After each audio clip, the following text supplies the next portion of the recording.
네, 오늘 우리가 이제 성만찬을 대하는데요. 이 성찬의 의미, 우리는 늘 성찬을 할 때마다 많이 들어왔죠. 오늘은 베드로의 성만찬, 베드로가 이 성만찬을 진행할 때 어떤 마음이었을까? 우리가 그 마음은 알 수 없지만 그 사건을 통해서 조금은 우리가 살펴볼 수 있지 않을까 싶어서 베드로의 성만찬을 통해서 우리가 함께 은혜를 나누고자 합니다. 예수님께서 갈릴리에서 사역을 하시다가 이제 예루살렘으로 향하게 되죠. 예루살렘으로 향하는 그 길은 사실 희망과 긴장이 교차하는 길이었습니다. 희망이라고 하는 것은 제자들은 예수님을 모세와 같은 인물로 생각을 했습니다. 그래서 예수님께서 이 로마의 압제에서 우리를 해방시켜주는 그런 역할을 해줄 것이다 라고 생각을 했죠. 그러나 긴장이 흐르게 됩니다. 그 긴장은 가이사랴 빌립보 지역에서 예수님께서 제자들과 나누신 말씀이에요. 그러니까 이스라엘의 최북단에서 제자들에게 예수님이 질문하십니다. 사람들이 나를 누구라고 하더냐? 그럴 때 제자들이 대답합니다. 사람들이 예수님을 세례 요한 또는 엘리야라고 하기도 하고 옛 선지자 중에 한 사람이라고 하기도 합니다. 그러니까 예수님을 아주 대단한 선지자로 그렇게 알고 있습니다 라고 하는 거죠.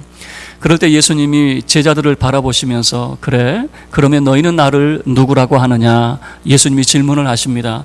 그럴 때 베드로가 대답을 합니다. 베드로가 주님을 향해서 주는 그리스도시요 살아계신 하나님의 아들이십니다. 사실은 예수님을 랍비로 따랐습니다. 예수님에 대한 믿음은 반반이었습니다. 과연 이분이 그리스도일까라고 하는 그런 고민들이 있었지만 3년을 예수님을 따라다니다 보니 확신하게 된 거죠. 예수님은 바로 하나님의 아들이시고 우리의 구주 되시는 그리스도이다라고 하는 확신을 갖게 됐던 거죠. 그럴 때 예수님께서 베드로를 칭찬해 주실 줄 알았어요. 그런데 예수님께서 경고하십니다. 얘들아, 그 이야기 다른 사람들에게 말하지 마라. 그리고 내가 이제 예루살렘으로 가게 될 텐데 예루살렘에 가면 무슨 일이 나를 기다리고 있는 줄 아느냐? 나는 고난을 받게 되고 이 장로들과 대제사장들과 서기관들이 나를 고난하고 나를 죽이게 될 거다. 그리고 나는 3일 만에 살아나게 될 거다 라고 하는 그 말씀을 예수님이 하시는 거죠. 예루살렘에 가면 여러분 희망은 뭐냐면 예수님이 살아야 돼요. 모세처럼 살아서 이 나라를 독립시켜줘야 희망이 되는데 예수님이 나 고난받고 죽는다 그러면 뭡니까? 이거는 아무것도 아니거죠. 그냥 낙동강 오리알입니다. 닥쳤던 개 신세가 되는 거죠. 예수님 죽으면 안 되죠. 그래서 베드로가 예수님을 붙들고 이야기합니다. 아니요, 예수님 죽으시면 안 되죠. 우리가 지켜드릴게요. 예수님 절대 죽지 않습니다. 그럴 때 예수님께서 버럭 화를 내십니다. 베드로를 바라보시면서 사탄아, 내 뒤로 물러가라. 네가 하나님의 일을 생각하지 아니하고 사람의 일을 생각하는구나 라고 하면서 예수님은 베드로를 호되게 책망을 하시는 거죠. 예루살렘으로 가는 길이 희망과 긴장이 공존하고 있는 거죠. 왜냐하면 예수님이 이 예루살렘의 길은 고난의 길이요 죽음의 길이라 라고 예수님이 말씀하시니 이거는 희망이 예수님 때문에 희망이 되기도 하고 예수님 때문에 절망이 되기도 하는 그런 긴장이 예루살렘을 향한 길이었던 것이죠. 그런데 예루살렘에 도착해서도 마찬가지입니다. 이 예루살렘에서도 희망과 긴장이 서로 공존을 하고 있었습니다. 희망은 뭐냐면 예수님께서 예루살렘에 입성하실 때 수많은 사람들이 호산나 노래를 불렀습니다. 왕의 노래를 불렀습니다. 그리고 예수님의 입성이 예루살렘의 입성은 왕의 입성과 같이 정말 모든 사람들이 축복하고 함께하는 그런 입성이었습니다. 정말 그들 가운데 이 제자들은 뭔가 희망을 느낄 수가 있었겠죠. 그러나 예루살렘에 머물면서 그 희망이 점점 긴장으로 바뀌게 됩니다. 예수님께서 예루살렘에서 했던 일이 뭡니까? 성전에서 매매한 사람들을 다 내쫓았습니다. 그래서 대제사장들이 얼마나 분노를 했는지 예수님을 죽이겠다라고 그렇게 생각을 하고 있고 이를 갈고 있었습니다. 심지어는 예수님께서 이 예루살렘 성전이 머지않아 무너진다 라고까지 예수님께서 말씀을 하시게 되죠. 그래서 제자들이 예루살렘에 머물러 있을 때에 어떤 헬라파 유대인들이 조용히 예수님을 찾아옵니다. 그리고 예수님께 고급 정보를 주고 가요. 그 고급 정보는 뭐냐? 지금 대제사장들이 결의를 했는데 예수 죽이겠다고 결의를 했습니다. 그러니 빨리 도망하십시오. 지금이라도 늦지 않았으니까 도망하면 살 수 있습니다. 라고 하는 그런 정보를 주고 갔어요. 그러나 예수님께서는 예루살렘을 떠나지 않으셨습니다. 이 예루살렘에서 제자들은 희망과 긴장이 공존을 하고 있었던 거죠. 그리고 이제 유월절 명절이 시작이 됩니다. 그 유월절 명절이 시작이 될 때에 예수님께서 제자 두 사람을 부릅니다. 베드로와 요한을 불러요. 베드로와 요한을 불러서 얘들아, 우리가 먹을 수 있는 그 유월절 식사를 너희들이 한번 준비를 해봐라. 제자들이 물어봅니다. 어디서 어떻게 할까요? 너희들 예루살렘의 성에 한번 들어가면 어떤 남자가 물동이 하나를 지고 갈 거야. 그러면 그 뒤를 따라가 봐. 그리고 그 사람의 집에 가서 내 이야기를 전해줘. 예수님께서 당신의 집에서 제자들과 함께 유월절 식사를 하기를 원합니다 라고 말한다면 그 사람이 큰 다락방 하나를 내줄 거야. 거기서 준비하면 돼. 여러분, 제자들은 마음속에 의심이 들 수도 있어요. 누구를 정확하게 지명을 해가지고 누구를 만나라, 그리고 정확하게 지명을 해가지고 누구 집에 들어가라 그러면 얼마나 좋습니까? 이거는 황당무계입니다. 그냥 성중에 들어가면 물동이 지고 가는 사람 그냥 뒤따라가라는 거잖아요. 제자들도 얼마나 믿음이 좋은지 예수님께서 시키신 대로 예루살렘 성에 들어가서 가보니 마침 물동이 하나를 지고 가는 한 남자를 발견하게 됐던 것 같아요. 그 사람의 뒤를 따라갔습니다. 그리고 그의 집에 들어가서 예수님 이야기를 전해줬습니다. 그랬더니 아니나 다를까 예수님 말씀처럼 큰 다락방을 준비를 해주게 되는 거죠. 베드로와 요한이 이 유월절 식사를 준비를 했습니다. 그 예수님의 제자들이 함께 식사를 나눌 수 있는 그 건한 그 유월절 식사를 준비를 다 끝내놨습니다. 그리고 감람산에 가서 예수님께 이제 말씀을 드리죠. 모든 준비가 다 끝났습니다. 이제 가서 유월절 식사를 하면 됩니다. 예수님과 제자들이 그 유월절 식사를 하기 위해서 예루살렘의 그 어느 한 집에 예수님께서 들어가게 되는 거죠. 자, 이제 식사를 하려고 합니다. 그러면 유대인들의 그 식탁은 이 디귿자형의 구조입니다. 디귿자형의 구조여서 가운데가 트여 있어서 이제 시중 두는 사람이 그 가운데에서 음식을 이게 나누고 그럽니다. 그리고 유대인들의 식사법은 이렇게 기대 이렇게 앉아 있는 것이 아니라 약간 비스듬히 누워가지고 이렇게 식사를 하는 것이 유대인들의 그 식사 예법이죠. 자, 그런데 문제는 뭐냐면 식사를 할 때 자리 문제가 불거지게 되는 겁니다. 여러분, 이 자리 순번, 그러니까 예수님 근처에 앉는 사람들이 아무래도 영향력 있는 사람들이 예수님 근처에 앉게 되는 거죠. 그런데 이 얌체 같은 사람들이 그냥 예수님 자리를 탁 차지할 수 있는 것 아니겠습니까? 자, 예수님이 상석에 앉았는데 그 상석에 누가 앉았느냐? 그 예수님 바로 옆에 요한이 앉았어요. 좋아요. 요한은 앉을 수 있겠다 싶죠. 늘 예수님께서 가까이 하신 그런 제자이니까. 그런데 그 옆에 또 누가 앉았느냐? 베드로가 앉아야 되는데 가룟 유다가 턱하니 앉아 있는 거예요. 그러니 뭐 다른 제자들 가운데 이제 수근수근 하는 겁니다.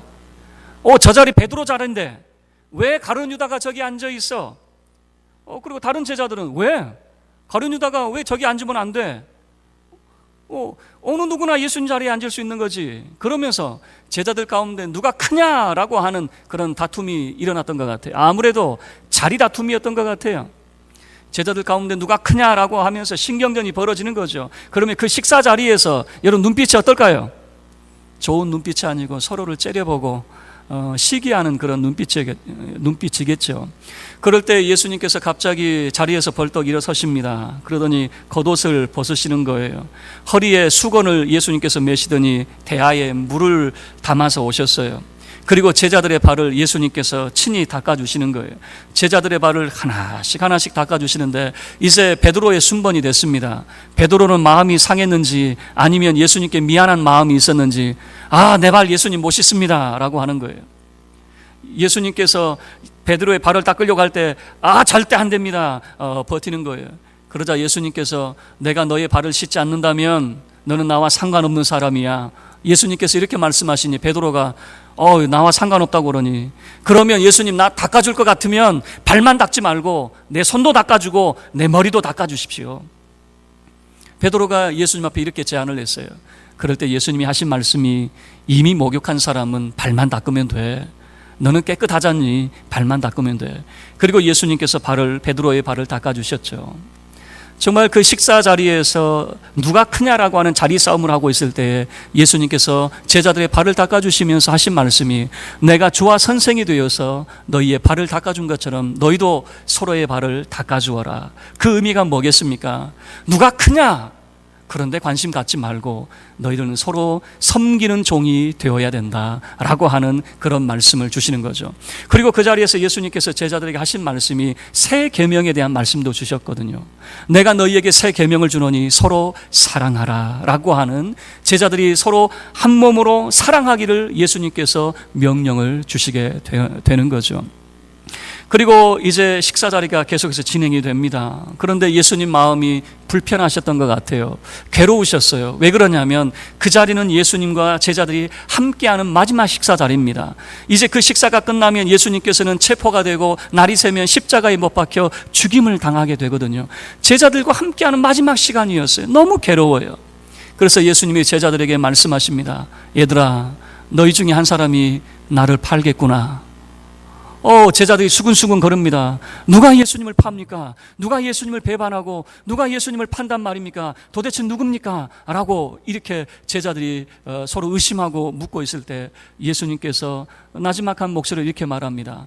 내 상에서 나와 함께 떡을 먹는 자가 바로 그 사람이다 라고 말씀을 하는 거죠. 자, 예수님의 상에 있는 그 상석에 앉아있는 사람이 누구라고 말씀을 드렸습니까? 요한과 가룟 유다 두 사람이었거든요. 그럴 때 요한이 예수님께 물어봅니다. 예수님 누구예요? 누가 예수님을 배반하고 누가 예수님을 판단 말입니까? 누구예요? 라고 요한이 물어봤어요. 그럴 때 예수님께서 자기 상에서 그 한 사람이 판다고 그랬잖아요. 베드로가 득달같이 이야기합니다. 머리짓을 하면서, 자, 예수님이 함께 그 떡을 먹는, 그 상에서 떡을 먹는 사람이 예수님 배반한다고 그랬는데 도대체 누구야? 라고 머리짓을 하면서 누구냐고 종용을 하게 됩니다. 그럴 때 예수님께서 내가 떡 한 조각을 떼어서 주는 사람이 바로 그 사람이다 라고 말씀하시면서 누구를 줬겠습니까? 긴장되는 순간이죠. 요한과 가룟 유다 두 사람이 있습니다. 예수님이 떡 한 조각을 떼어주는 그 사람이 예수님을 배반하는 사람이죠. 누구를 주었을까요? 가룟 유다에게 떼어주는 거죠. 가룟 유다에게 떼어주면서 예수님이 말씀합니다. 네가 하려고 하는 건 속히 해라. 그럴 때 이 가룟 유다가 그 자리를 박차고 나가는 겁니다. 그런데 제자들은 설마 가룟 유다가 예수님을 팔았을 것이라, 예수님을 배반했을 것이라고 하는 꿈에도 생각을 못했습니다. 지금 그 명절이 되면은 구제, 그 물품을 나눠주는 그런 풍습이 있었는데, 가룟 유다는 재정을 맡은 사람이에요. 돈꾀를 맡은 사람이란 말이에요. 그래서 지금 이 가룟 유다가 밖에 나가서 구제 물품을 사러 지금 나가는구나, 이렇게 생각을 했지, 예수님 팔러 나갔다고는 꿈에도 생각을 못했겠죠. 그런 상황이었습니다. 그런 상황에서 예수님께서는 이제 그 떡과 그리고 포도주를 나누시면서 제자들에게 하신 말씀이 있어요. 예수님께서 그 떡을 나누시면서 얘들아, 이것을 받아 먹어라. 이것은 너희를 위하여 주는 내 몸이니라. 무슨 생뚱맞은 그런 말을 하죠. 그냥 떡을 주더니 이것이 너희를 위하여 주는 내 몸이다 그래요. 그리고 포도주를 예수님께서 따라 주시면서 하시는 말씀이 이것은 너희를 위하여 붓는 내 피 곧 새 언약이니라 라고 그렇게 말씀하시면서 또 포도주를 나눈 거죠. 무슨 이런 생뚱맞는 그런 말씀이 있는지 베드로는 그때는 이해를 못했을 거예요. 예수님께서 왜 이렇게까지 말씀하시는지. 그러나 그 밤이 지나고 예수님께서 십자가에서 죽으시고 또 3일 만에 부활하시고 오순절 성령의 그 강림 사건을 경험하고 난 다음에 예수님의 말씀을 이해할 수 있었겠죠.